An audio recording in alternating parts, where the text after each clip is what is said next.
Y aura-t-il une nouvelle intervention internationale en Haïti? Les États-Unis y réfléchissent actuellement. Le pays, lui, continue de sombrer depuis l'assassinat du président Jovenel Moïse l'an dernier. Loi des gangs, pauvreté endémique, crise politique et sociale. Le pays vit de nouvelles manifestations contre le pouvoir depuis plusieurs semaines. On en parle avec vous, Émilie Prophète. Vous êtes la ministre de la Culture et de la Communication en Haïti. Vous êtes également journaliste, poétesse, écrivaine. Vous êtes venue d'ailleurs ce week-end au Festival America en région parisienne pour parler de vos livres qui disent beaucoup d'Haïti. On va y revenir. Mais d'abord, j'ai une question plus politique. Pourquoi avoir accepté ce poste de ministre de la Culture? On sait que la classe politique est extrêmement décriée en Haïti. Est-ce que c'est pas un poste pour prendre des coups? On prend des coups forcément quand on occupe ce genre de poste, et cela quel que soit le climat politique. Mais j'ai accepté parce que je vis dans ce pays depuis toujours et j'ai l'intention de continuer à y vivre. Et il me semblait important d'essayer d'introduire une parole, de donner du sens et d'être un petit peu plus proche de choses qui me tiennent à cœur, l'avancement de la culture, la création de beaucoup de choses qui peuvent favoriser voilà de meilleurs jours, de meilleures choses pour les acteurs de la culture et pour la culture haïtienne en général. Est-ce que vous avez hésité avant d'entrer dans le gouvernement d'Ariel Henry? Je rappelle quand même que le Premier ministre haïtien est toujours soupçonné d'être impliqué dans l'assassinat du président Jovenel Moïse. Est-ce que ça vous a interrogé avant d'accepter?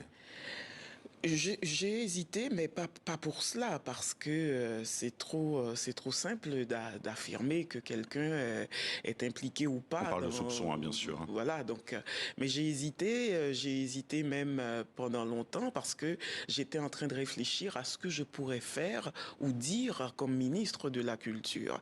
Et je pense que c'est normal aussi qu'un citoyen, une citoyenne hésite quand on lui propose des responsabilités aussi grandes, réfléchir et se dire et est-ce que je pourrais faire mieux que mes prédécesseurs et qu'est-ce que je pourrais proposer? Alors justement, votre mission à la culture, comment l'envisagez-vous?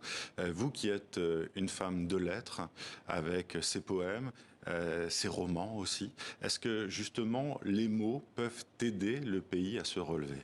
Les mots peuvent aider le pays à se relever parce que nous avons aujourd'hui besoin de construire des discours nouveaux en Haïti. Nous avons besoin d'avoir un discours sur nous-mêmes et sur le monde.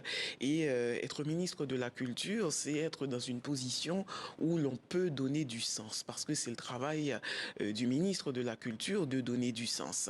Et avant d'être ministre de la Culture, j'ai été un haut fonctionnaire. J'ai toujours travaillé dans l'administration, notamment comme directrice de la Bibliothèque nationale, du Panthéon, du Bureau haïtien du droit d'auteur, de la Direction nationale du livre. Donc c'est une continuité pour moi. Donc je connais bien le milieu, je sais comment il fonctionne et j'étais prête à y apporter quelque chose. Alors, concrètement, justement, ça passe par quel type d'initiative? Vous dites changer le regard, changer aussi le discours qui est fait sur Haïti. Comment ça se passe? Ben ça se passe je suis là depuis 8 mois, donc Vous êtes entré en fonction en janvier dernier. je suis entré en fonction en janvier dernier en prenant beaucoup d'initiatives rassembleuses, en invitant les uns et les autres à transcender les différences.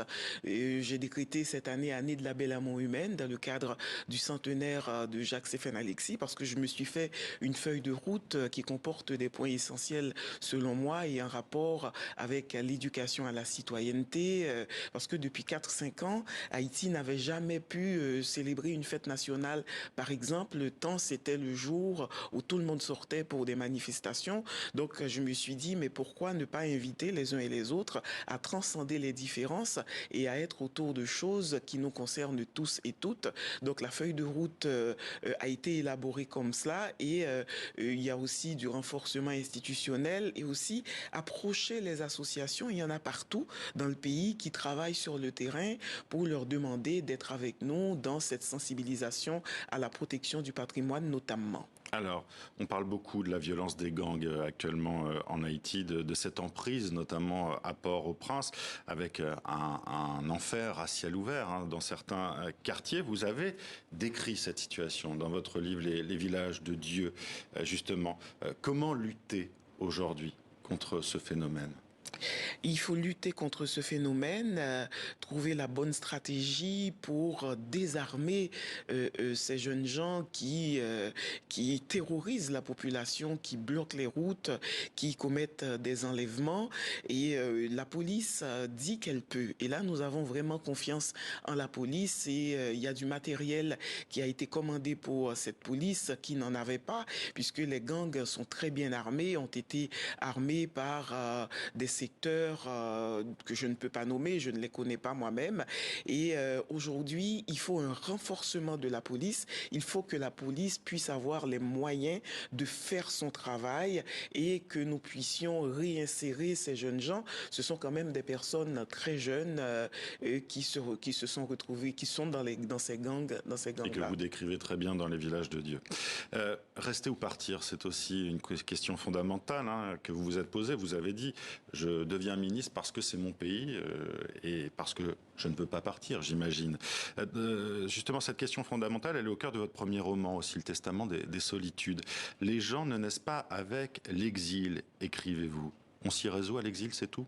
On s'y résout parce que la terre natale n'offre pas certaines possibilités et l'envie de partir aussi est très fort chez les insulaires en général. Sauf que les insulaires pauvres ont beaucoup de mal à partir puisqu'on leur demande des visas, on leur demande de montrer des attestations bancaires qu'ils n'ont pas et les Haïtiens partent depuis toujours déjà et il y a ce voyage des côtes d'Afrique pour être réduits en esclavage en Haïti. Les Haïtiens ont toujours ce rêve de retourner en Guinée. Quand quelqu'un décède aujourd'hui encore en Haïti, on dit que son âme est retournée en Guinée. Donc il y a ce rêve de partir et il y a l'exil économique qui, depuis les années 60, 70 et particulièrement dans les années 80, mais avant c'était les gens fuyaient la dictature. Donc les Haïtiens ont toujours eu de très bonnes raisons de s'en aller, de partir.